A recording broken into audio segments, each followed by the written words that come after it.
پەردەلادان و ڕێزلێنان و دروستکردنی پەیکەرێک بۆ یەکێک لە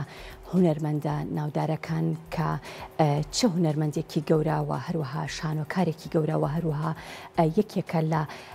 ئاکتەرە سینەمای گەورەکان کە ئەویش هونەرمەندی کۆچکرد و جیهاد دڵپاکە کە لە ئێستادا یەکێک لە کارەکانی یەکێک لە هونەرمەندە شێوەکارەکان کارێکی پەیکەری بۆ هونەرمەندی کۆچکردوی کورد جیهاد دڵپاک کردووە و هەروەها لە 12 ئەم مانگەدا لە شاری سلێمانی و لە مەراسیمێکی تایبەتدا پەردە لە سەر ئەو پەیکەرە تایبەتیە لابرا بێگومان لە ڕێوڕسمەکەدا کۆمەڵێکی زۆر لە دۆستان و هەروەها خێزانی هونەرمەند جیهاد دڵپاک و هەروەها هاوڕێ هونەرمەندانی جیهاد دڵپاک ئامادەی بوون و پەیکەرساز بەختیار هەڵەبجەیی کە خاوەنی بیرۆکەکە و هەروەها خاوەنی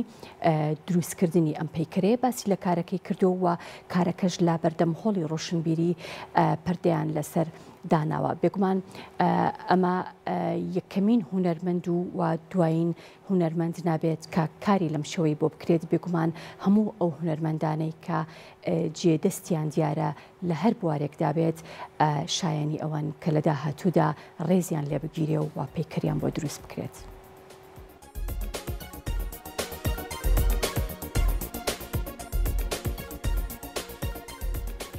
دوانزەی ئەم مانگە لە شاری سلێمانی و لە مەراسیمێکی تایبەتدا توانرا پەردە لەسەر پەیکەری هونەرمەندی کۆچکردووی کورد جیهاد دڵپاک لا بدرێت و ڕێز لەو هونەرمەندە بگیرێت لە میانی ڕێڕسمەکەدا و بە ئامادەبوونی دۆستان و هاوڕێیانی ئەو کەسایەتیە پەیکەرساز بەختیار هەڵەبجەیی باسی لەم کاری کرد و لە بەردەمهۆڵی ڕۆشنبیری پەردەیان لەسەر پەیکەری جیهاد دڵپاک لابرد. ئەم پەیکەرە لەلایەن هونەرمەندی پەیکەرساز بەختیار هەڵەبجەیی دروستکراوە و باڵای پەیکەرەکە 2 مەترە و لە مەودای لە یاخود لە مادەی فایبەر گڵاز داتاشراوە.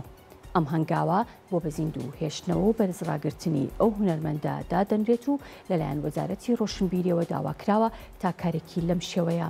ئەنجام بدرێت. هونەرمەند و شانۆکار جیهاد دڵپاک لە ساڵی 1948 لە شاری کەرکووک لەدایک بوو لە ساڵی 1970 دەستی کردو بە کاری شانۆ و یەکەم کاری بە ناوی کچەڵاڵەکە بۆ دواتر لە ساڵی 1972 بەرەو دراما و فیلم و سینەما هەنگاوی ناوە و لە درامای بەهاری دزراودا بەشداری کردووە. لە مێژووی کارکردنی ئەو کەسایەتیەدا لە چەندین کاری هونەری وەکو ژاڵە و گەردەلوول و